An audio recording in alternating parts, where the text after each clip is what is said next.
Hai hai hai, ketemu lagi dengan kita di Pod 5, obrolan santai bersama kelompok 5. Nah, hari ini kita akan membahas sedikit tema yang berbeda nih dari hari kemarin, Mas Afri. Apa sih temanya hari ini? Iya, tema kali ini adalah What We Can Do to Make PU Better and Stronger. Jadi tadi kita kan habis lacar nih Mas tadi, terus dijelasin sama Ya, pemateri kita dari Bu Leli ya, itu menjelaskan mengenai algoritma kebangsaan. Nah, algoritma kebangsaan itu apa sih Mas tadi? Terus ada berapa sih nilai-nilai algoritma kebangsaan itu?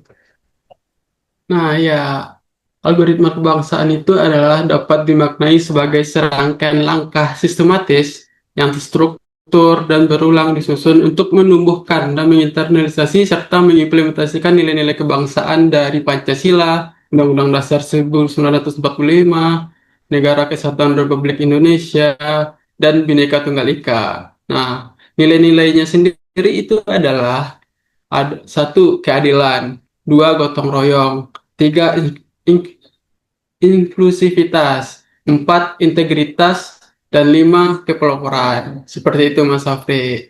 Menurut Mas Afri Oke. ini sebagai Aisan muda, gimana sih inovasi dan untuk kebangsaan ini?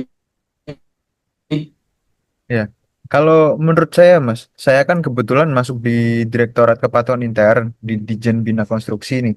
Nah, dan pekerjaan saya adalah mengaudit dari teman-teman direktorat dan juga balai yang ada di Dijen Bina Konstruksi. Jadi saya sangat berkesan banget lah dengan nilai integritas. Apalagi waktu kemarin saya daftar di CPNS PU, salah satu syaratnya itu harus memiliki integritas minimal 4 ya. Dan alhamdulillahnya saya masih lolos. Jadi Empat itu dari lima ya, Mas? 4 dari 5 betul. Dan itu menurut saya cukup berkesan dan itu eh, bisa menjadi sebuah inovasi saya ke depannya, Mas, dalam bekerja. Jadi eh, kebetulan saya kan kebagian audit nih. Jadi bagaimana saya mau mengaudit orang, bagaimana saya mau memeriksa orang kalau saya sendiri nggak berintegritas. Makanya itu sebagai tantangan tersendiri bagi saya, Mas tadi. Nah, kalau Mas Teddy Eh, sendiri, nilai yang paling berkesan apa, Mas? Dari Nilai Mas yang Teddy? paling berkesan. Kelima-limanya sih berkesan, Mas. Hmm. Soalnya kita sebagai ASN muda, terus jadi pelopor di masyarakat, kita harus menampilkan citra yang baik ya ke masyarakat. Seperti itu, Mas Afri. Oh Di sini ya. juga udah ada nih teman-teman ASN muda kita. Kita Halo tanya-tanya dulu lah ya. teman-teman. Boleh nih. Kita tanya ke siapa dulu, Mas Teddy? Boleh ke Mbak siapa ya? Kayak Mbak Sura deh, boleh. Halo Mbak Sura, gimana kabarnya? Alhamdulillah baik, Mas Syafri, Mas Oke. Teddy. Mbak Sura, nilai apa yang paling Iya, berkesan Mbak Sura? semuanya sih berkesan ya. Tapi kalau aku pribadi mungkin keadilan sih. Oh, keadilan. Nilai Kenapa tuh? keadilan Kenapa keadilan? di Mm-mm.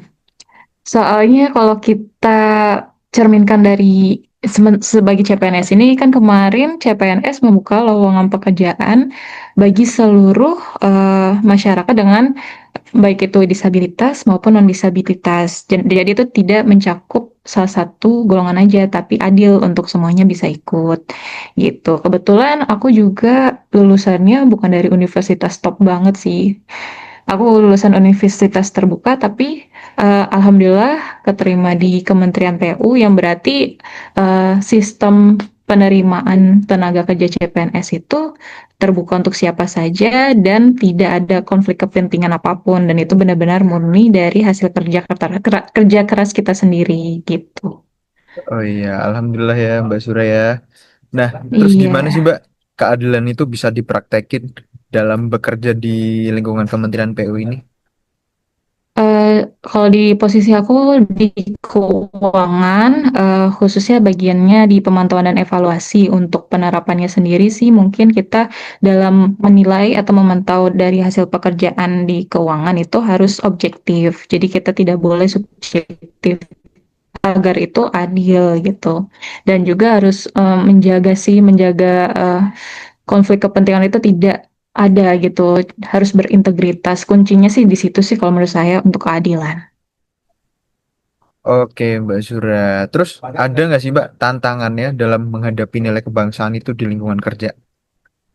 Eh, untuk tidak membeda-bedakan sih dari setiap golongan atau ras tertentu. Jadi kita memperlakukan setiap orang itu sama, tidak membeda-bedakan. Gitu aja sih poinnya.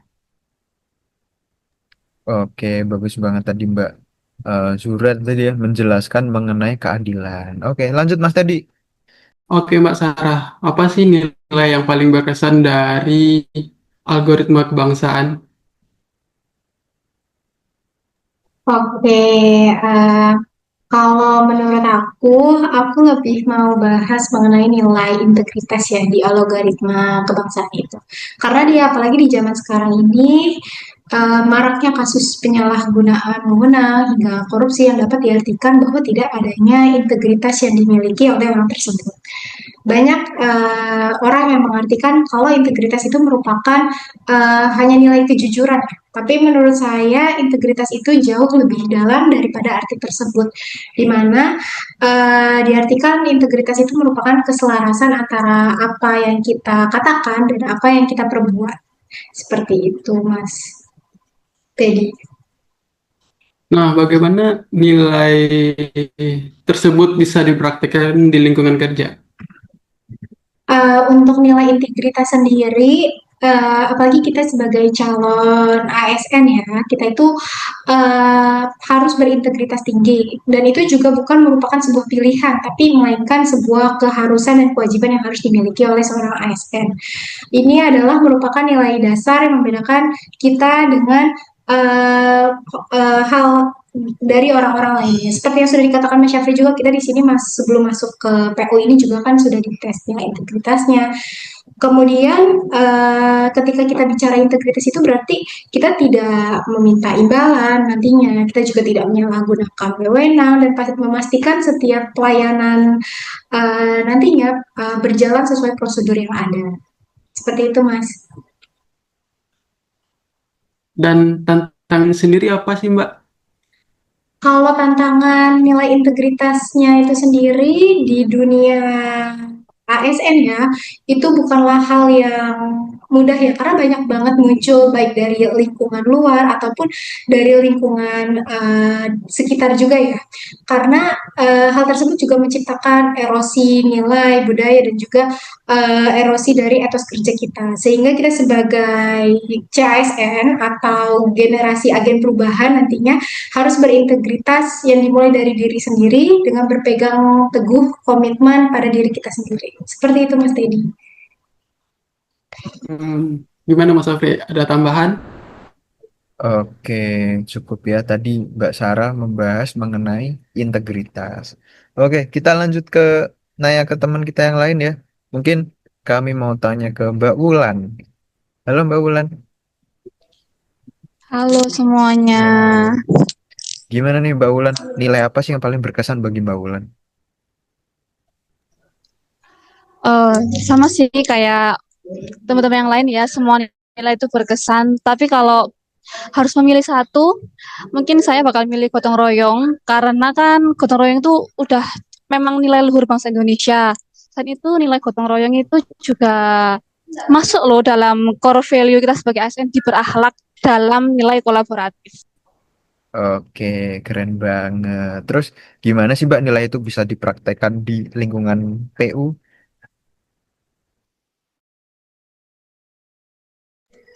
Kalau di unit kerja saya pribadi ya, kita itu saling bantu, apalagi senior-senior saya itu baik-baik. Mereka itu mau mengajari yang baru-baru ini, seperti kita calon ASN ini, gimana sih cara kerjanya, terus gimana sih kalau mau ngurus surat ini, surat itu. Jadi intinya kita tuh kolaborasi gitu.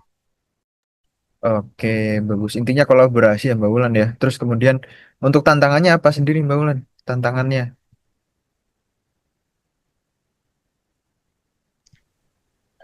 Mungkin kalau tantangan gotong royong itu lebih ke ego pribadi ya Mas Syafri. Soalnya kan banyak ya orang-orang yang masih menganggap kalau kerja itu sebagai kompetisi. Padahal kan kita sebagai ASN itu kan kerja untuk negara, kerja untuk bangsa, bukan untuk pribadi.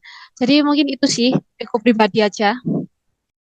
Oke, makasih Mbak Wulan buat pendapatnya. Tadi Mas tadi Mbak Sama-sama. Wulan tadi membahas mengenai gotong royong.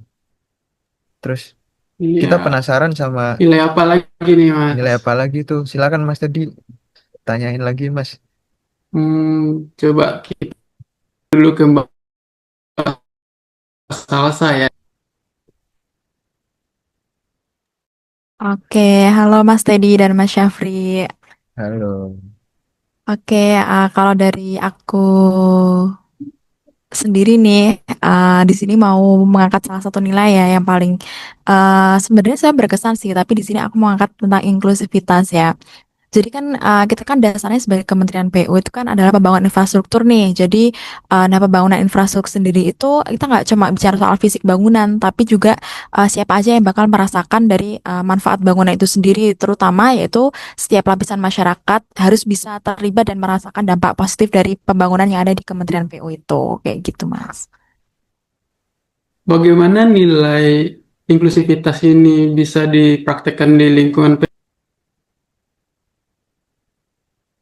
Oke, kalau misalnya dari konstruksi sendiri ya, misal ada suatu pembangunan gitu, masyarakat yang ada di sekitarnya kita harus ajak bicara, kita beri mereka ruang partisipasi agar mereka itu tidak merasa tersisih dalam pengelolaan konstruksi, misal kita melibatkan mereka sebagai tenaga kerja lokal sehingga bisa ada manfaat ekonomi yang juga bisa dirasakan oleh masyarakat kayak gitu, Mas.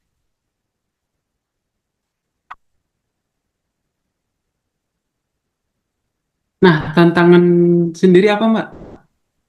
Nah, ini nih tantangannya nih, tantangan yang mungkin sekarang masih perlu kita atasi yaitu masih banyaknya pola pikir pembangunan yang lebih nekenin kepada target fisik ya ketimbang kebutuhan sosial. Jadi masih banyak kurangnya perhatian pada kelompok-kelompok yang rentan. Selain itu masih masih ada banyak miskomunikasi antara pihak-pihak, terutama koordinasi dengan pemerintahan daerah dan sebagainya. Nah, kita sebagai ASN muda itu bisa mendorong nilai inklusif ini untuk bisa mengatasi tantangan-tantangan tersebut gitu Mas. Oke, Mbak Salsa, terima kasih ya. Tadi bahas mengenai inklusivitas ya. Ini penting banget karena itu salah satu nilai algoritma kebangsaan juga. Iya Terus betul. terakhir nih, aku mau nanya ke Mbak Silvi. Halo Mbak Silvi. Halo Mas Syafri. Halo. Kalau kata Mbak Silvi nih, nilai paling berkesan itu nilai apa Mbak Silvi? Kalau aku sih gotong royong sih. Soalnya kayak Oh di situ ya, tuh paling apa ya, paling kerasa kita tuh peduli sama sesama sama orang lain gitu loh. oh iya, peduli banget nih. Kelihatan nih Mbak Silvi orangnya peduli banget nih. Kemudian gimana sih Mbak nilai gotong royong tadi itu dipraktekkan dalam lingkungan kerja di Kementerian PU? Kalau aku sih contoh aja nih kayak kan kalau proyek konstruksi gitu kan pasti ada kerjaan yang high risk ya. Kayak contohnya kayak pemasangan gelagar jembatan gitu. Nah, dari kerjaan hiring ini perlu nih diatur standar pelaksanaannya buat meminimalisir adanya resiko kecelakaan konstruksi. Jadi bisa nih aku kerjasama dari aku Direktorat Keselamatan Konstruksi, kerjasama gotong royong sama kontraktor selaku pelaksana proyek buat membuat standar pelaksanaan pekerjaan high-risk tadi. Gitu sih paling ya. Oh iya, betul. Kemudian ada nggak sih Mbak tantangannya dalam menerapkan nilai gotong royong tadi di lingkungan PU? Gimana, Mas? Ada nggak sih Mbak tantangannya seperti apa nih menerapkan nilai tersebut di lingkungan PU?